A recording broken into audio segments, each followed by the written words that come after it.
ৰহমৰিয়াত আছুৰ প্ৰতিবাদ ৰহমৰিয়াৰ বান আৰু খহনীয়াৰ স্থায়ী সমাধানৰ দাবীত ৰাইজৰ সহযোগত আছুৱে গণবিক্ষোভৰ কাৰ্যসূচী হাতত লয় ব্ৰহ্মপুত্ৰ খহনীয়াত ভূমিহীন হোৱা পৰিয়ালক পুনৰ সংস্থাপনৰ দাবীত প্ৰতিবাদ সাব্যস্ত কৰে আজি আছুৱে আমি পুনৰ জনাইছো ডিব্ৰুগড়ত বান পৰিস্থিতিয়ে ভয়াবহ ৰূপ ধাৰণ কৰিছে সমান্তৰালকৈ খহনীয়াৰ তাণ্ডৱ অব্যাহত আছে বিশেষকৈ ৰহমৰিয়াৰ বান আৰু খহনীয়াৰ স্থায়ী সমাধানৰ দাবীত ৰাইজৰ সহযোগত আছুৱে এই বিশাল গণবিক্ষোভৰ কাৰ্যসূচী ৰূপায়ণ কৰে ব্ৰহ্মপুত্ৰ খহনীয়াত ভূমিহীন হোৱা পৰিয়ালক পুনৰ সংস্থাপনৰ দাবীত প্ৰতিবাদ সাব্যস্ত কৰে আছুৱে উল্লেখযোগ্য যে আজি ডিব্ৰুগড়লৈ যাব মুখ্যমন্ত্ৰী সৰ্বানন্দ সোণোৱাল আৰু মুখ্যমন্ত্ৰী সৰ্বানন্দ সোণোৱাল ডিব্ৰুগড়ত উপস্থিত হোৱাৰ প্ৰাক মুহূৰ্তত এনে এক প্ৰতিবাদী কাৰ্যসূচী ৰূপায়ণ কৰা হয় আছুৰ উদ্যোগত ৰহমৰিয়াত এই প্ৰতিবাদী কাৰ্যসূচী ৰূপায়ণ কৰা হয় বান আৰু খহনীয়াৰ স্থায়ী সমাধান আৰু বানত ক্ষতিগ্ৰস্ত পৰিয়ালসমূহক উচিত ক্ষতিপূৰণ আৰু পুনৰ সংস্থাপনৰ দাবী তুলি এই বিশাল গণবিক্ষোভৰ কাৰ্যসূচী আছুৰ নেতৃত্বত ডিব্ৰুগড়ৰ ৰহমৰিয়াত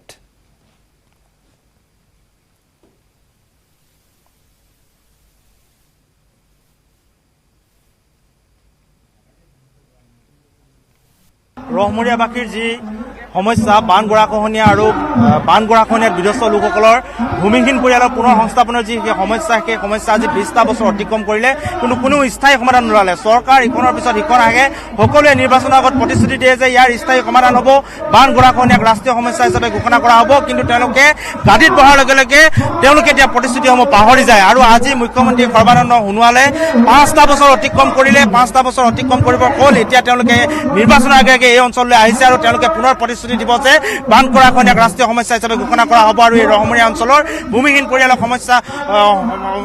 পৰিয়ালক তেওঁলোকে সংস্থাপন দিয়া হ'ব এই কথা ঘোষণা কৰিব গতিকে আমি ক'ব বিচাৰিছোঁ যে বান গৰাখহনীয়াৰ সমস্যাক লৈ ৰহমৰিয়াবাসী ৰাইজক লৈ কোনো চৰকাৰে কিন্তু ৰাজনীতি কৰিলে আমি মানি নল'ম আজি ইয়ালৈ আহি আমি আদৰণি জনাইছোঁ আৰু তেখেতক আমি জনাইছোঁ যে আপোনালোকে ইয়ালৈ আহি এটাই কথা ঘোষণা কৰক যে ইয়াৰ কেতিয়া স্থায়ী সমাধান হ'ব আৰু ইয়াক কেতিয়া ৰাষ্ট্ৰীয় সমস্যা হিচাপে ঘোষণা কৰা হ'ব এই কথা ঘোষণা কৰক ৰাজনীতি কৰি ৰহমৰিয়াবাসীৰ ৰাইজক কিন্তু মেৰ পাকত নেপেলাব এই কথা আমি স্পষ্টকৈ আজি এই প্ৰতিবাদস্থলীৰ পৰা জনাই দিব বিচাৰিছোঁ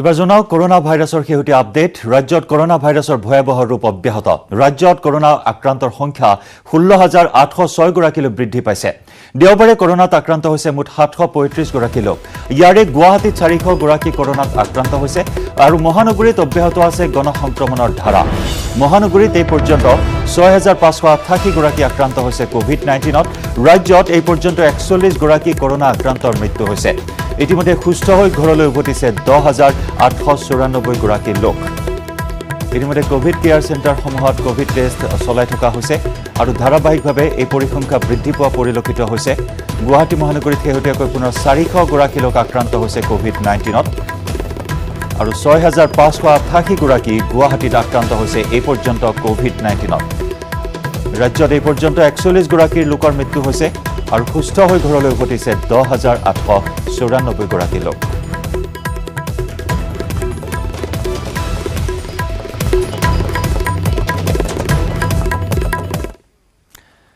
এক ব্ৰেকিং নিউজ ডিব্ৰুগড়ত পুনৰ আৰক্ষীৰ দেহত কৰোনা ভাইৰাছ 12 জন আৰক্ষী কোভিড পজিটিভ দেওবাৰে কৰোনাত আক্ৰান্ত হয় 3 গৰাকী আৰক্ষী আমি পুনৰ জনাইছোঁ ডিব্ৰুগড়ত ইজনৰ পিছত আনজন আৰক্ষী আক্ৰান্ত হৈছে কোভিড-19ত শেহতীয়াকৈ এই খবৰ 12 জন আৰক্ষী কোভিড পজিটিভ দেওবাৰৰ দিনটোত কৰোনাত আক্ৰান্ত হৈছিল 3 গৰাকী আৰু আজিৰ খবৰ আজি পুনৰ 12 গৰাকী আৰক্ষী আক্ৰান্ত হৈছে কোভিড-19ত ডিব্ৰুগড়তো ধাৰাবাহিকভাৱে গণসংক্ৰমণ অব্যাহত থকা পৰিলক্ষিত হৈছে বিশেষকৈ আৰক্ষী জোৱান কনিষ্টবল আক্ৰান্ত হৈছে কোভিড-19ত আৰু এইবাৰ আৰক্ষী দেহত ধৰা পৰিছে কোভিড পজিটিভ আৰক্ষী অধীক্ষকৰ কাৰ্যালয়তো হাহাকাৰ অৱস্থাৰ সৃষ্টি হৈছিল দেওবাৰৰ দিনটোত আমি সেই খবৰ জনাইছিলোঁ আজি পুনৰ 12 জন আৰক্ষী আক্ৰান্ত হৈছে কোভিড-19ত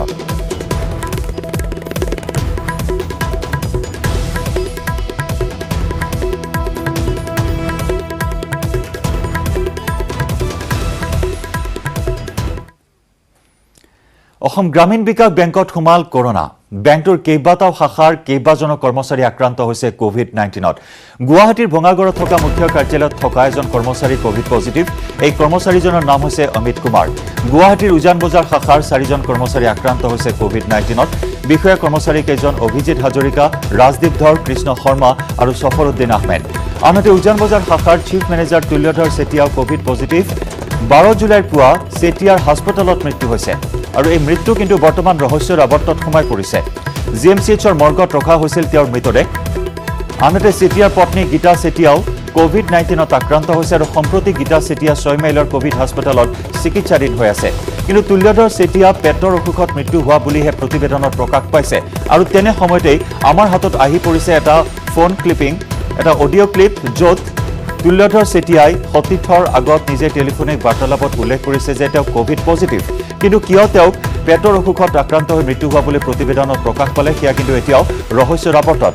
আনহাতে আমি জনাইছো যে অসম গ্ৰামীণ বিকাশ বেংকৰ তামুলপুৰ শাখাটো আক্ৰান্ত হৈছে এজন কৰ্মচাৰী। লোকজন হৈছে পাপুমণি ডেকা, কিন্তু এতিয়ালৈ কোনো ধৰণৰ ব্যৱস্থা গ্ৰহণ কৰা হোৱা নাই আৰু যাৰ বাবে বৰ্তমান উদ্বিগ্ন হৈ পৰিছে এই শাখাসমূহৰ অন্যান্য কৰ্মচাৰীসকল। সেয়েহে মুখ্যমন্ত্ৰী সৰ্বানন্দ সোণোৱাল, স্বাস্থ্যমন্ত্ৰী হিমন্ত বিশ্ব শৰ্মা, মুখ্য সচিব সঞ্জয় কৃষ্ণ এই মুহূৰ্তত টুইটযোগে তেওঁলোকে সমগ্ৰ বিষয়টো অৱগত কৰিছে। এই মুহূৰ্তত আমি আপোনালোকক শুনাব বিচাৰিছো সেই অডিঅ' ক্লিপ। তুল্যধৰ চেতিয়া যিগৰাকী ব্যক্তি GMCHত মৃত্যুমুখত পৰিছে, প্ৰতিবেদনত প্ৰকাশ পাইছে যে তেওঁ পেটৰ অসুখত মৃত্যু হৈছে, কিন্তু টেলিফোনিক বাৰ্তালাপত চেতিয়াই নিজে উল্লেখ কৰিছে যে তেওঁ COVID-19 পজিটিভ।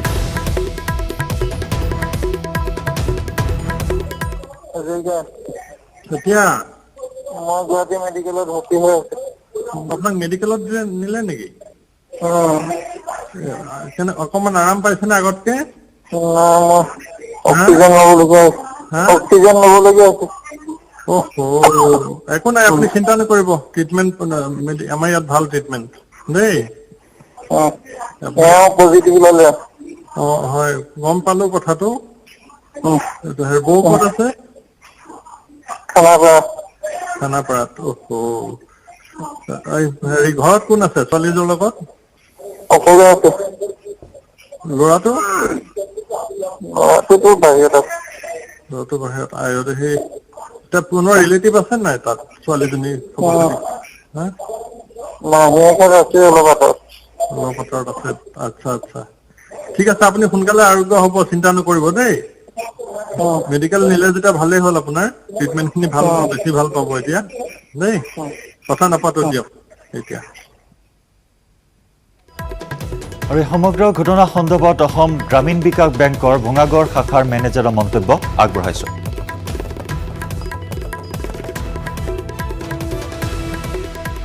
আছিলে 3 তাৰিখে তেওঁ আমাৰ এজন অমিত কুমাৰ বুলি তেওঁ মাৰ্কেটিঙৰ কাম কৰে। তেওঁ বাহিৰলৈ গৈছিলে, যোৱাৰ ফলতে তেওঁ 4 তাৰিখে তেওঁ টেষ্ট কৰিব গ'ল। তেওঁ 3 তাৰিখে মাৰ্কেটিং মানে ফিল্ডত থাকে। তেওঁ actually he is work from home. তেওঁ 3 তাৰিখে যেতিয়া আছিল, তেওঁ 4 তাৰিখে যেতিয়া তেওঁ 3 তাৰিখে গাটো বেয়া হোৱাৰ কাৰণে 4 তাৰিখে ছানডে আছিল, তেওঁ টেষ্ট কৰিব গ'ল। টেষ্ট কৰি যাওঁতে পজিটিভ বুলি কৈছে, আমাক তেওঁলোকে জনালে। ঠিক আছে, লগে লগে আমি মানডে যেতিয়া গম পালোঁ, আমি মানডে লগে লগে চেনিটাইজ কৰিছোঁ অফিচটো। কৰি উঠি আমাৰ যিবিলাক মানুহে, আমাৰ ইনক্লুডিং আমাৰ চেয়াৰমেন, NRS GM যিবিলাক আছে, আমাৰ 70% 80% চবেই টেষ্ট কৰাব গ'ল। কিন্তু আমাৰ এটা ছিষ্টেম আছে, আমাৰ যিহেতু 472 ব্ৰাঞ্চ প্লাছ 8টা ৰিজনেল অফিচ, 6টা RCT, গতিকে আমাৰ প্ৰায় অলমষ্ট নিয়াৰেষ্ট 500 অফিচ আছে। গতিকে হেড অফিচৰ পৰা আমাৰ ফাণ্ড মেনেজমেণ্ট বা আপোনাৰ IT ছেক্টৰ যিটো আমাৰ যিহেতু CBS মানে নেটৱৰ্কৰ কাৰণে everything should be maintain from here only. গতিকে আমাৰতো স্কেলিটন বেচিছত আমি আজি দেখিছে আমি 8জন মানুহে এতিয়া অফিচটো চলাব লগা হৈছে। এজন এক্সিকিউটিভ লাগিবই। আই এম হিয়াৰ। যেতিয়া আমাৰ যিখিনি নিগেটিভ বুলি যিখিনি মানুহ, এতিয়ালৈ আমি চব নিগেটিভেই পাইছোঁ। আৰু যিখিনি মানুহ আহিব, এটা বেটছ ৱাইজ আহিবতো, আহিলে আমাৰ যদি কোনোবা আকৌ টেষ্ট কৰাব থাকে, দে উইল টেষ্ট এগেইন। আমাৰ উজান বজাৰ যিটো য'ত পাইছিলে বুলি কৈছে, সেই ব্ৰাঞ্চটো আমি তেওঁলোকক চবকে টেষ্ট কৰাৰ কাৰণে আমি চেনিটাইজেশ্যন কৰি এতিয়া বন্ধ কৰি ৰাখিছোঁ। উই হেভ নট অপেন ডেট। যেনেকৈ আমি এতিয়া খুলিবই দিয়া নাই, বেংকে পাৰ্মিশ্যনেই খুলিব দিয়া নাই। ইয়াতে যিটো আউটছাইড যিজন পেচেণ্ট আছিলে, তেওঁ বাহিৰে টেষ্ট কৰিছে, তথাপি আমি ইয়াতে 2বাৰ চেনিটাইজ কৰিছোঁ। আমি যোৱা পৰহি দিনাখনো এইটো আমাৰ ফুল্লি চেনিটাইজ কৰা, হলিডে ছানডেত আমি ফুল চেনিটাইজ কৰাই দিছোঁ। তাৰ আগতেও যিটো মানডে আছিলে, ছেটাৰডে যিটো ধৰা পৰিছিলে বুলি কৈছে, তাৰ ছানডে কৰিব পৰা নাই। আমি পিছত ছানডে গম পালোঁ তেওঁ হস্পিটেলাইজ হৈছে বুলি। মানডে আমি ফুল্লি চেনিটাইজ কৰি দিছোঁ। তেওঁ 8 তাৰিখতে হি ট'ল্ড আৱাৰ চিফ মেনেজাৰ যে মোৰ নিগেটিভ আহিছে। তেওঁ টেষ্ট কৰিব গৈছিলে, তেওঁৰ মিছেছৰ পজিটিভ আছে, কিন্তু তেওঁ নিগেটিভ আছিলে। পিছত কিন্তু তেওঁ পিছত টেষ্ট কৰিছে। তাৰপিছতে তেওঁৰ গা বেয়া যিহেতু তেওঁৰ অলপ কি কয় ডায়েৰিয়াৰ প্ৰব্লেম আছিল বুলি তেওঁ গৈছিলে। তেতিয়াই তেওঁক এডমিশ্যন কৰা হৈছিলে GMCৰ পৰা হি শ্বিফটেড টু GNRC। কাৰণ কজ অফ ডেথ হস্পিটেলে যদি চাৰ্টিফিকেট দিছে তাতে ডায়েৰিয়া বুলি কৈছে। I been reported by the regional manager. এই মুহূৰ্তলৈকে মৰ্গত ৰখা হৈছে? নাই, কালি তেওঁ হৈ গৈছে। কালি ৰাতিয়ে হৈ গৈছে। তেওঁ ল'ৰা চেন্নাইৰ পৰা আহিছে, 12টা বজাত পাইছে দিনত, ৰাতি গধূলিয়ে তেওঁ ইয়া কৰিছে। তেওঁতো আমিনগাঁও GNRCৰ পৰা, তেওঁৰ কোনো ক'ভিড নাছিলে, সেইকাৰণে তেওঁক ৰিলিজো কৰি দিছে। ভূটনাথত তেওঁলোকক এয়া কৰা হৈছে। আৰু সেয়া আছিল মেনেজাৰগৰাকীৰ ভাষ্য। সমগ্ৰ বিষয় বৰ্তমানে ৰহস্যৰ আৱৰ্তত সোমাই আছে। আৰু এই মুহূৰ্তত আমি আপোনালোকক জনাওঁ, অতি শীঘ্ৰেই বজাৰলৈ আহিব কৰোনা ভাইৰাছৰ ভেকচিন। এই সুখবৰ লৈ আহিম এটা চমু বাণিজ্যিক বিৰতিৰ পিছত। হেডলাইন্স। ডিব্ৰুগড়ত মুখ্যমন্ত্ৰী সৰ্বানন্দ সোণোৱাল। বান পৰিস্থিতিৰ বুজ লৈছে মুখ্যমন্ত্ৰীগৰাকীয়ে। পোনপটীয়াকৈ গৈছো ডিব্ৰুগড়লৈ।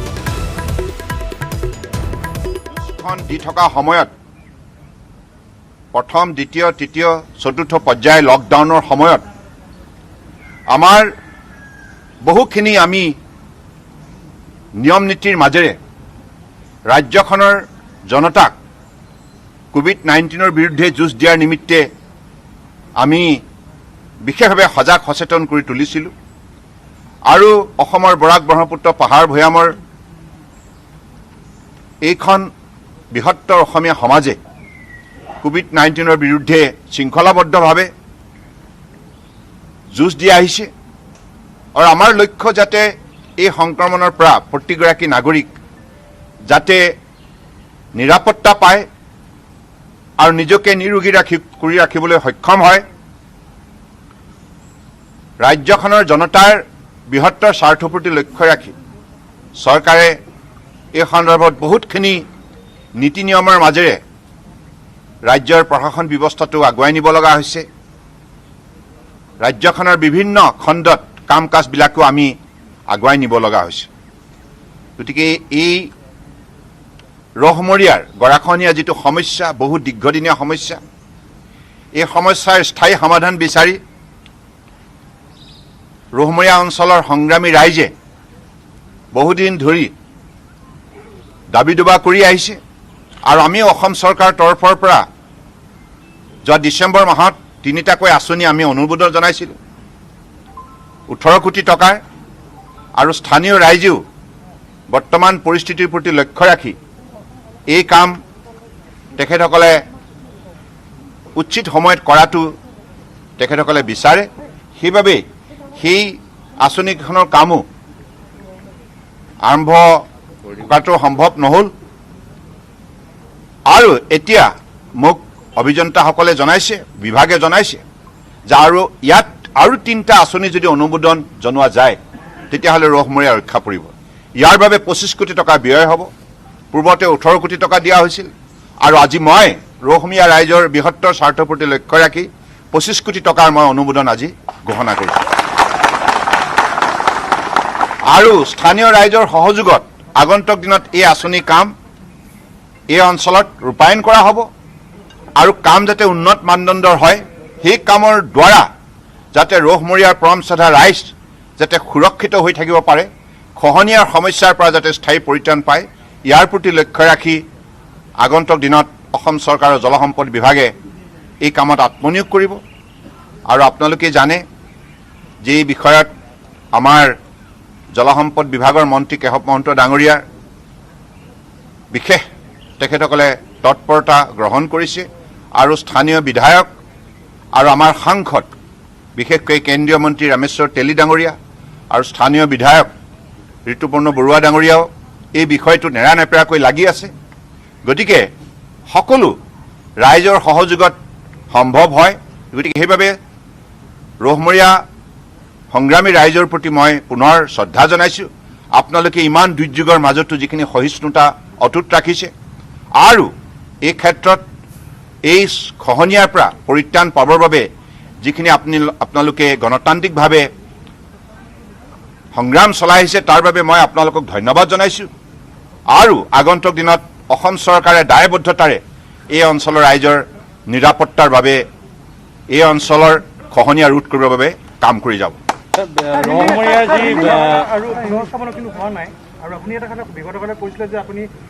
এটা কথা, গোটেই বিষয়বিলাক অধ্যয়ন চলি আছে।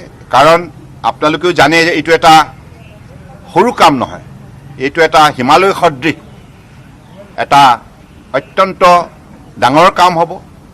গতিকে কেন্দ্ৰীয় চৰকাৰৰ তৰফৰ পৰা এই বিষয়টো অধ্যয়ন চলি আছে।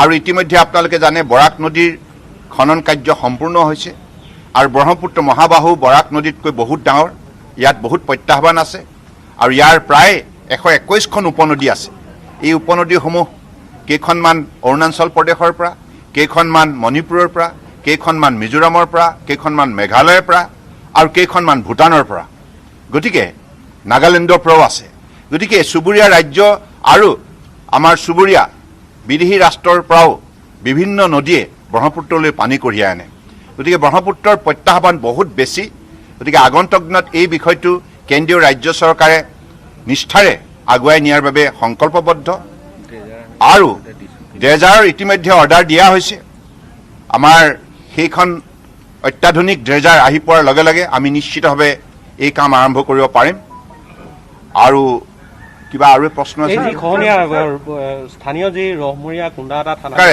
আপোনাৰ যেটো প্ৰশ্ন এইটো অত্যন্ত গুৰুত্বপূৰ্ণ প্ৰশ্ন যিমান সংখ্যক বান বিধ্বস্ত আৰু গৰাখহনীয়া আক্ৰান্ত ভূমিহীন আৰু গৃহহীন যিসকল লোক আছে অসমৰ বুকুত তেখেতসকলৰ বাবে তেখেতসকলৰ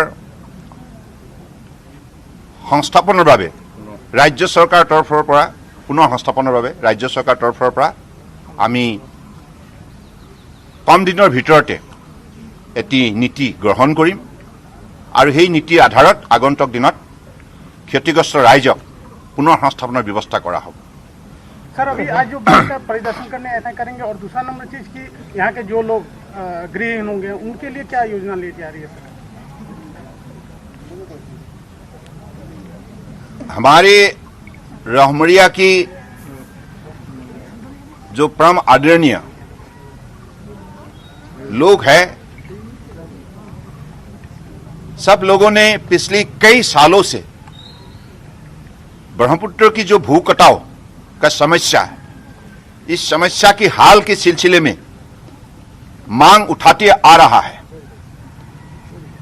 तो असम सरकार की तरफ से इस समस्या का हल निकालने के लिए हम लोगों ने पहला कदम के हिसाब से पिछले दिसंबर महीना में 3 प्रोजेक्ट का हम लोगों ने सैंक्शन दिया था करीबन 18 करोड़ रुपया इस तीनों योजना में खर्च किया जाएगा और आज मैंने वर्तमान परिस्थिति को देखते हुए और भी यहाँ के जो भी हमारे वाटर रिसोर्स विभाग के इंजीनियर्स हमारे मंत्री उन लोगों ने मुझे कहा अगर 3 योजना को भी साथ में जोड़ा जाए तो शायद रहमरिया की परम आदरणीय व्यक्ति को लोगों को इस भू कटाव से राहत मिल सकता है इसलिए मैं आज असम सरकार की तरफ से तीनों योजना को मान्यता देते हुए इस योजना को हकीकत में जमीनी हकीकत से जोड़ने के लिए उसको लागू करने के लिए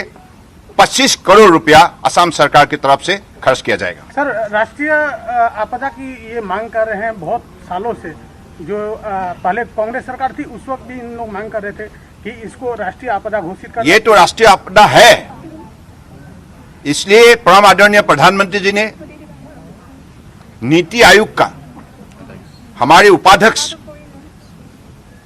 के जरिए एक कमेटी गठन किया है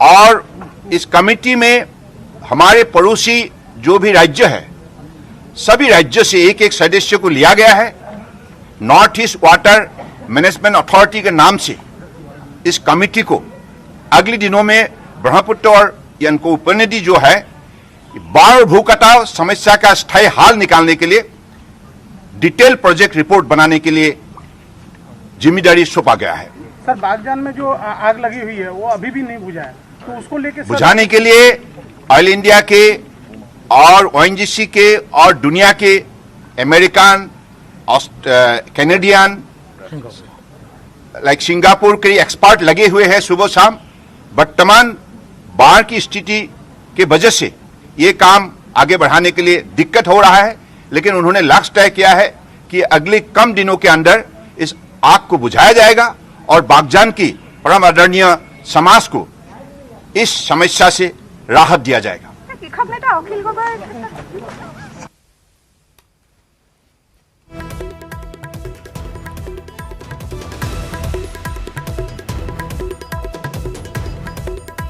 আৰু সেয়া ডিব্ৰুগড়ত মুখ্যমন্ত্ৰী সৰ্বানন্দ সোণোৱাল বান পৰিস্থিতিৰ বুজ ল'লে মুখ্যমন্ত্ৰী সোণোৱালে ৰমহৰীয়াৰ খহনীয়া ৰোধ কৰিবলৈ 25 কোটি টকাৰ পেকেজ ঘোষণা কৰে মুখ্যমন্ত্ৰী সোণোৱালে গুৰুত্বপূৰ্ণ খবৰ আমি জনাইছো ৰহমৰীয়া য'ত বান খহনীয়াই ধ্বংসলীলা চলাই প্ৰত্যেক বছৰে আৰু এই ৰহমৰীয়াৰ এই স্থায়ী সমাধানৰ বাবে এই সমস্যাৰ স্থায়ী সমাধানৰ বাবে এই সমস্যা ৰোধ কৰিবলৈ 25 কোটি টকাৰ পেকেজ ঘোষণা মুখ্যমন্ত্ৰী সোণোৱালৰ বান পৰিস্থিতিৰ বুজ লৈ এই কথা ঘোষণা কৰে মুখ্যমন্ত্ৰীয়ে বৰাকৰ পিছত ব্ৰহ্মপুত্ৰত আৰম্ভ হ'ব খনন ব্ৰহ্মপুত্ৰ খননৰ বাবে আহিব ড্ৰেজাৰ ইতিমধ্যে ড্ৰেজাৰ আহি পোৱাৰ কথাও ডিব্ৰুগড়ত উল্লেখ কৰে মুখ্যমন্ত্ৰী সোণোৱালে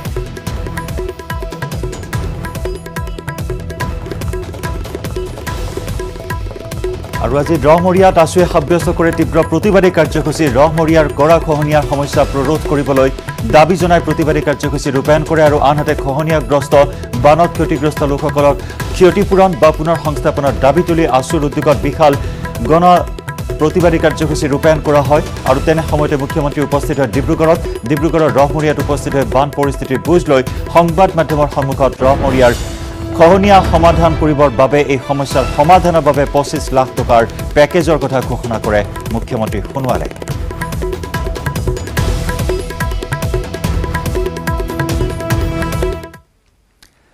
আৰু ইয়াৰে সৈতে সময় হ'ল আজিৰ বিয়লি হেডলাইন্সৰ পৰা বিদায় লোৱাৰ নমস্কাৰ